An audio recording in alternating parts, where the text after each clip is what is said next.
Today we are back at Fox Valley Off-Road for round 5 of the AMA District 17 GP Series. Today it is hot, it is dusty, and we have another massive 12 to 29 C-Class. Today there are 31 riders in the class, so we have a full gate here for Moto 1.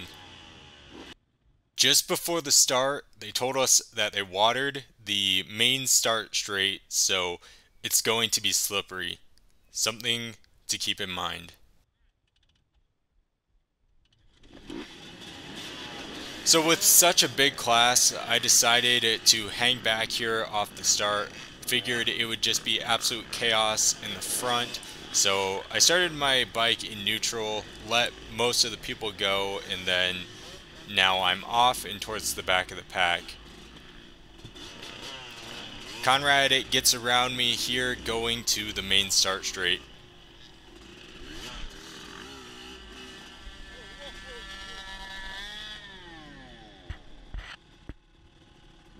Yeah, looks like we need to do a little bit better job listening to the track promoters when they tell us things are slippery. Surprisingly, I don't lay my bike over and I keep it in gear, but I'm wedged between two bikes, the one in front of me and the absolute chaos behind me. This is one of the limitations to the chest mount because I can't show you what's happening behind me, but it is just pure chaos and bikes are everywhere.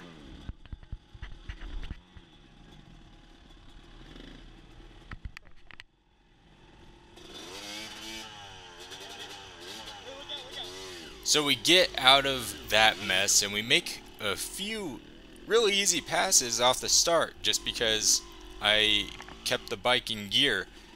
Now we're way behind everybody that didn't crash, but there is a large portion of the class that crashed there, so people are still bottlenecked, which gives us a little bit of an advantage because we are now moving forward. Not too sure who that guy was or what his name was. Couldn't see his number, but he went to the far outside and I ended up making a pass. I'm really bogged down right now, my bike is, and I was a little confused. I was wondering if I damaged my bike in that crash or if something happened, but it never occurred to me that my bike shifted up to 5th gear, so I just needed to shift down.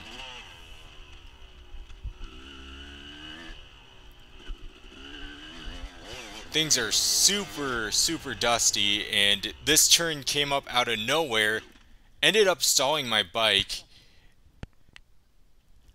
Get started up here again, but Conrad ends up getting around me, and I was a little frustrated there, but only lost one position due to that small mistake, but it's something that I kept in mind for the rest of the race. You're gonna have to tame things back just a little bit because with such a big class and things being so dusty, it's going to be very easy to overshoot corners. On top of it being dusty, it's just really slick because of how dry everything is. So coming into scoring here, I get passed by the number 73, who is Cole Brooker. A little bit later on in lap number 1, he crashes and I get back around him.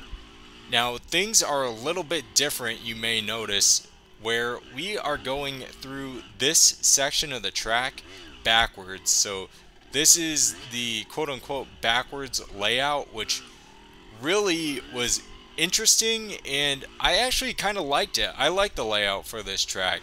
It was hard to get into a groove in this section right after the finish line just because it was kind of tight and windy, but overall this track layout was awesome. So I'm hanging out behind Conrad now, trying to keep up with him and hopefully try and make a pass on him. I want redemption from the last race where he just beat me.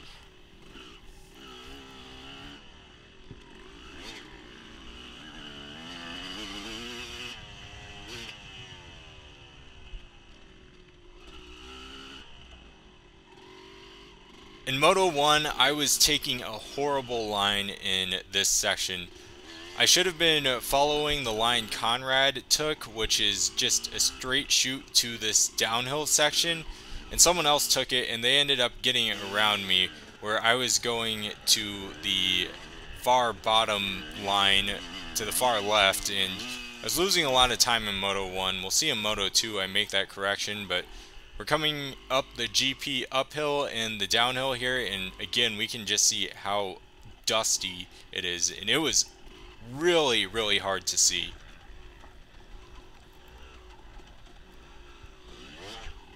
And then this was interesting. They completely redid this back section of the motocross track. We're not going up that hill to the right that we usually go up. We're just going on this back section of the motocross track to this other uphill section.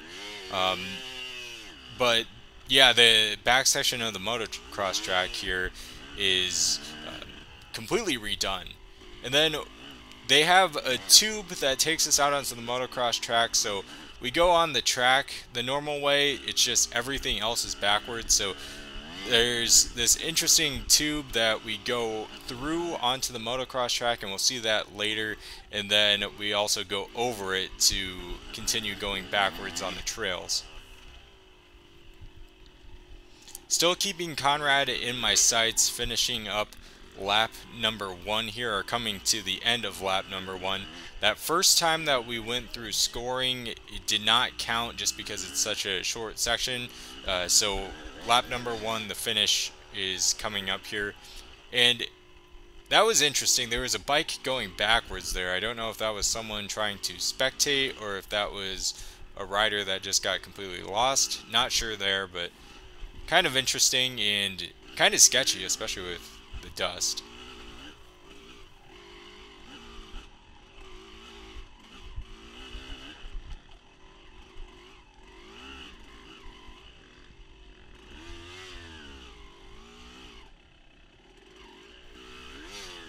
So we come out here, finish up lap number 1. Now on the finish, a lot of people are going around the log, and I ended up doing that on the first lap, and I got passed by Cole. But the way that the track is laid out and the way that the line is formed, going over the log is actually faster. There's sometimes where going around the log is faster, but again, just the way that the line is formed, going through the log or over the log is faster.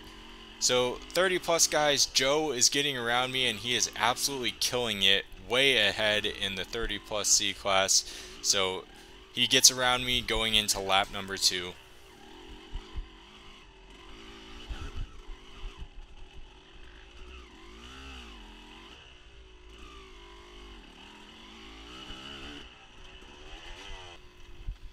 Coming out onto the motocross track, we could just see Conrad is still just ahead of us. He's gapping us by just a little bit, but still somewhat in our sights here. Now, one thing I've gotten a few questions on is the double there. So, I'm not jumping the double in the races, and that's just because of arm pump.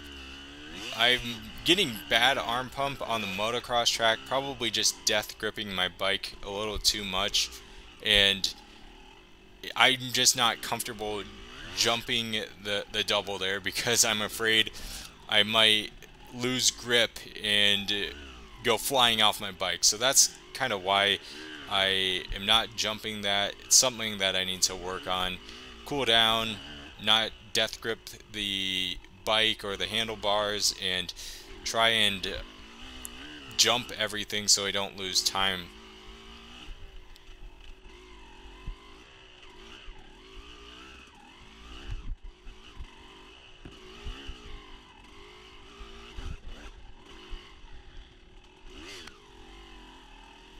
So I'm gaining on a guy who is a little bit in front of me.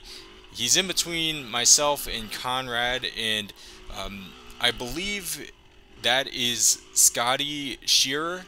I think that's how you say his name, but he's not within striking distance for me, but he's someone that I'm starting to reel in. That's kind of how this first moto went. I would reel someone in, and then they would get away from me, and then I would reel someone else in, and then they would slowly get away from me. So a little annoying in my opinion.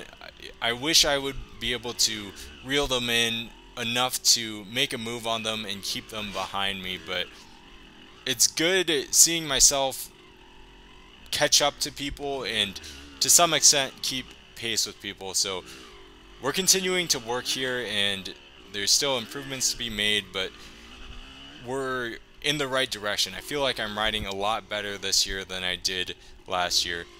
So you can see the white flag there. We're moving on to the last lap. I made a pass right there. There was a guy with the bike stalled on the outside line. The inside line was a lot faster there, so that's where you could make up a lot of time. And then moving to this section, this was kind of sketchy. I was not expecting to see people crashed here, but that guy we got around was Jose Ramirez. Looks like he just laid it down there, and then this guy who's ahead of us is actually in the 30 plus C class, I believe. And then at the bottom of the hill, a little bit of chaos. A guy to the left, another guy pulled over, not able to see their number plates, so don't know who exactly we were passing, or if it was for position or if it was just lappers. Not exactly sure there, but made it 2 passes at the bottom of that hill.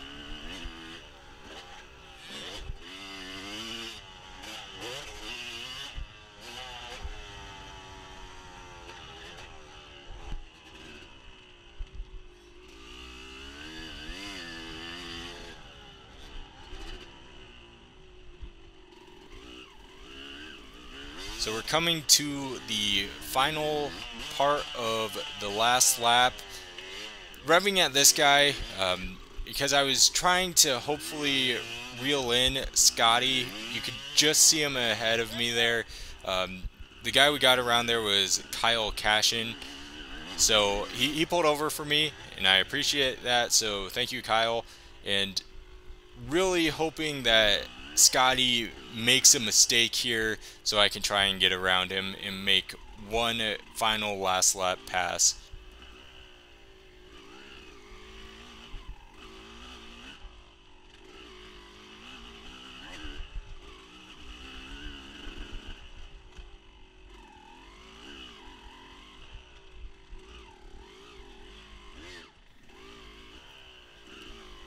Looks like he rode it smooth to the finish, so I wasn't able to get around Scotty or Conrad, unfortunately, but I do put in a pretty solid finish, in my opinion. So in Moto 1, we ended up finishing 15th out of 31, so technically top half of the pack, which is pretty good. I'm pretty happy with it, especially given how difficult the race was with the dust, the heat, everything being so slick. But we still have another moto to tackle, so I will see you in 2 weeks for Moto number 2.